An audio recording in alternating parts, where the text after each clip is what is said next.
যে ঘটনাটি বিশ্ববিদ্যালয় প্রশাসন মীমাংসা করে দিয়েছিল, তারপরেও সেখানে তার উপর হামলা করা হয়েছে।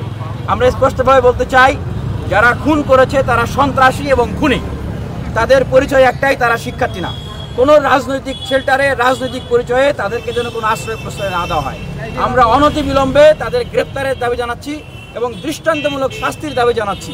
দুইটা দৃষ্টান্ত যেন স্থাপন হয়, যে বিশ্ববিদ্যালয় কলেজগুলোতে খুন হলে সেটার বিচার হয়, দৃষ্টান্তমূলক বিচার, আর কেউ যেন এগুলো করার সাহস না পায়। আরেকটা বিচার হচ্ছে যে তারা যে কোনো দলের ছত্র ছায়ায় থাকুক না কেন, আমরা দেখেছি যে তাদের একটা রাজনৈতিক পরিচয় যারা ছিল, তাদের কারো কারো রাজনৈতিক পরিচয় বেরিয়ে আসতেছে, বের করা বিভিন্ন পত্রিকা মাধ্যম, সংবাদ মাধ্যম থেকে বেরিয়ে আসতেছে। তো এই জায়গা থেকেও যেন তাদেরকে কোনো ধরনের শেল্টার না দেওয়া হয়। বিশ্ববিদ্যালয়ের একজন শিক্ষার্থীকে তুচ্ছ একটা ঘটনাকে কেন্দ্র করে বাইরের কিছু সন্ত্রাসী অথবা তাদের ক্যাম্পাসের কিছু শিক্ষার্থী এসে তাকে হত্যা করে। কারো কারো রাজনৈতিক পরিচয় আছে, কারো রাজনৈতিক পরিচয় নাই।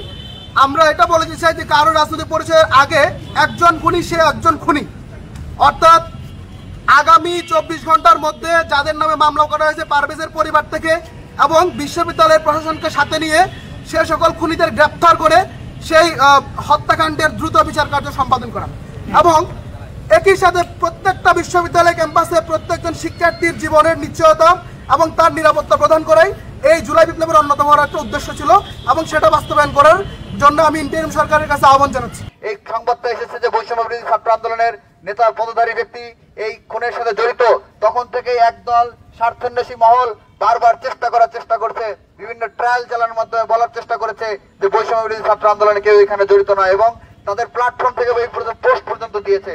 কিন্তু পরবর্তীতে আমরা কিন্তু সংবাদ মাধ্যমে দেখেছি বৈষম্য বিরোধী ছাত্র আন্দোলনের দুইজন এটার সাথে জড়িত ছিলেন।